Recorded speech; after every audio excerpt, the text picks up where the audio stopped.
What's up, guys? Welcome back to today's episode of The Sports Sermon. We are brought to you by Scooch, the most functional phone case on the market. Check out ScoochCase.com to get yours today and use the code SPORTS18, sports with a Z, of course, to get a 10% discount on your order.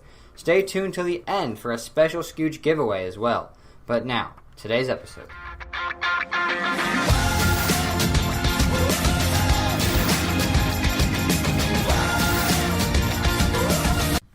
So we are here today to talk about the Milwaukee Bucks.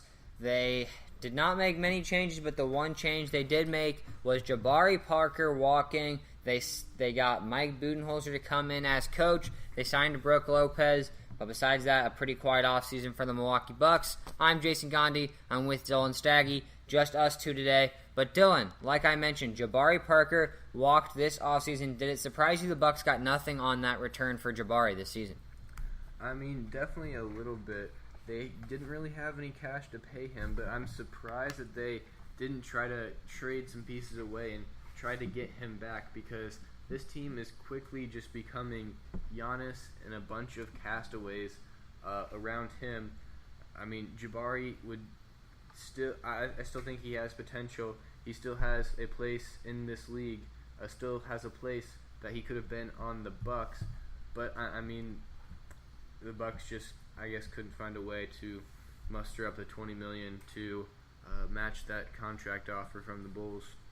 Yeah, I never really thought the Bucks would re-sign him this year, but this wasn't how you expected the situation to turn out. If you're Milwaukee, you drafted him number 2 overall, hoped he'd be a cornerstone piece, and I was kind of surprised there weren't more trade offers throughout the middle of the season to try and get Jabari.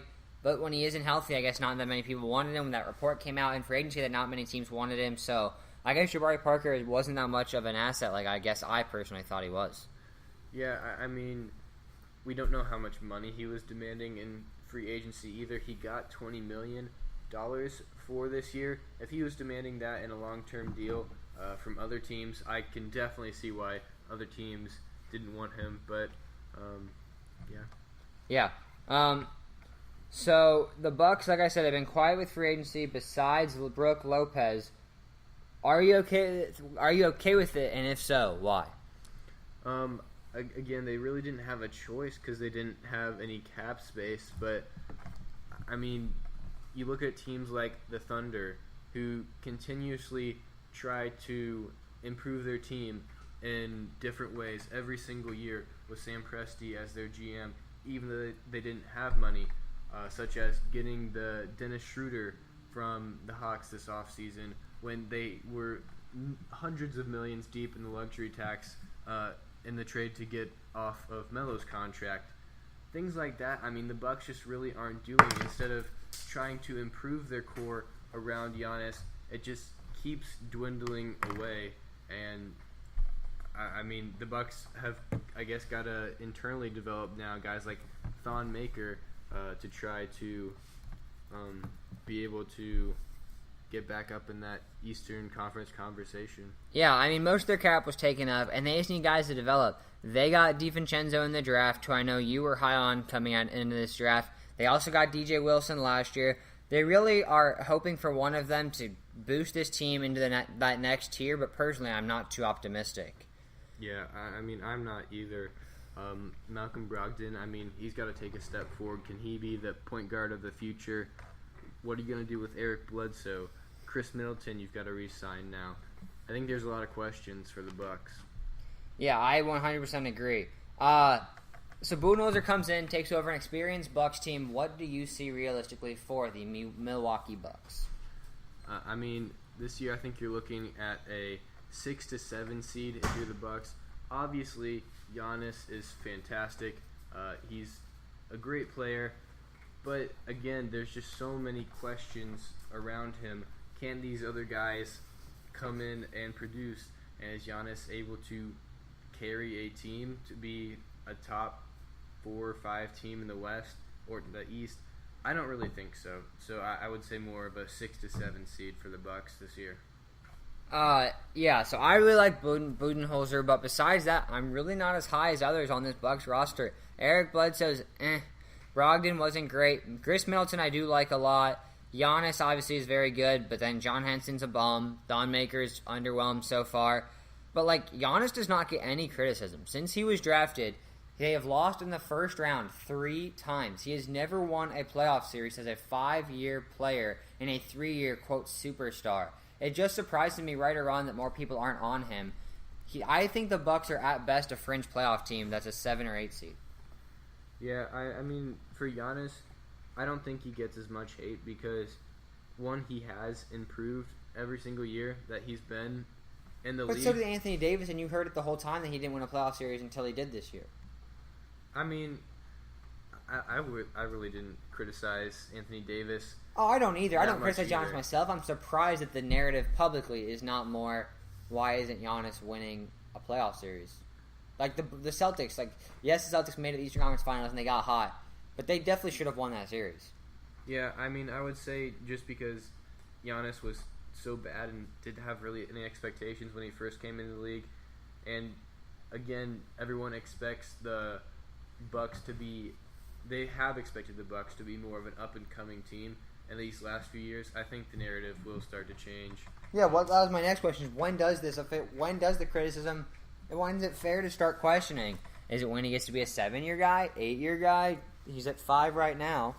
I mean, I'm still not going to blame him because the team around him is just so bad, but I mean, it just keeps dwindling away even more and more each year. They're hoping Jabari Parker would come back from injury and be that second guy. They were hoping when they traded for Eric Bledsoe that he can be that second guy. I mean, Eric Bledsoe, I don't think can be the second best player. No way. Yeah. Top Eastern Conference team. So, I mean, for Giannis, I think it will start to change, though, soon. I mean, yeah, part of it's on the front office. They have not put pieces around him, but when you're signing Tony Snell at 12:01 a.m. last year, when you're signing these guys to just crazy, John Henson was not worth that contract. I mean, John Henson, Tony Snell, Delly, they take up $30 million of that cap space. When's Henson's contract's over? Do you have that up? I do not have that up right now. Yeah, I mean, those guys need to get off the books because you've got to start getting somebody with Giannis, and I feel like he's a guy that players would want to play with. I don't think he's some ball dominant, no one wants to play with him. I think he would be a very good fit with a shooter like Jimmy Butler or something like that. Henson and Dellavedova both have 2 more years, this year and then one after it. So I guess you could move it next offseason as an expiring deal, but still. Potentially, yes. Yeah. Well, Dylan, you got any last thoughts on the Bucks? I know it was a pretty short one. Yeah, I mean, the Bucks have, Eric Bledsoe's got to step up, Chris Middleton's got to step up, and they've got to internally develop some of these guys now, like Thon Maker, Dante DiVincenzo, DJ Wilson, Malcolm Brogdon, Sterling Brown even. Yeah, maybe I don't really see him being a huge part or even a part at all of their future, but they've just got to try to develop those guys to be parts around Giannis. I mean, Giannis is their superstar, and they have to protect him because as much as Giannis says that he never wants to leave Milwaukee, if this team does not get any better by the end of 2021, he might look at leaving. That's when his contract expires. Yeah, I agree. I do think the Brook Lopez signing is important. I know we didn't really get much into it. I do think that's going to be a good signing. Brook Lopez is a very good veteran to have on a good team because he can stretch the floor with this 3, but also be an efficient scorer. So I do like Brook Lopez. I think he'll start over John Henson. But all in all, just nothing that really gets me going about the Milwaukee Bucks. I think they're a 7 through 10 seed in the East this year. I want to see Giannis play with another star personally, just to see what he can do. He really hasn't had that opportunity. Give him Jimmy Butler. See what happens. I would love to see that. Give him Klay Thompson. Give him those guys that are going to be free agents next year. I just would love to see what might happen there. But yeah, that's going to do it. I mentioned a Scooch giveaway at the beginning of the podcast. Now is the time. If you comment and subscribe on the podcasts before July ends, you will be entered for a contest to win 1 free Scooch case. So make sure you do that. Also, use the code SPORTS18, SPORTZ18, to get 10% off all Scooch orders. Dylan, any thoughts on Scooch? Love the cases. Me and Jason are both sporting one right now and supporting. But of course. Yeah.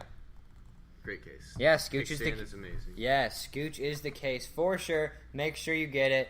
They are big supporters of the podcast, and we are big supporters of them. Thank you for listening. We'll see you guys later. Go check out the NBA, NFL, college football, and more.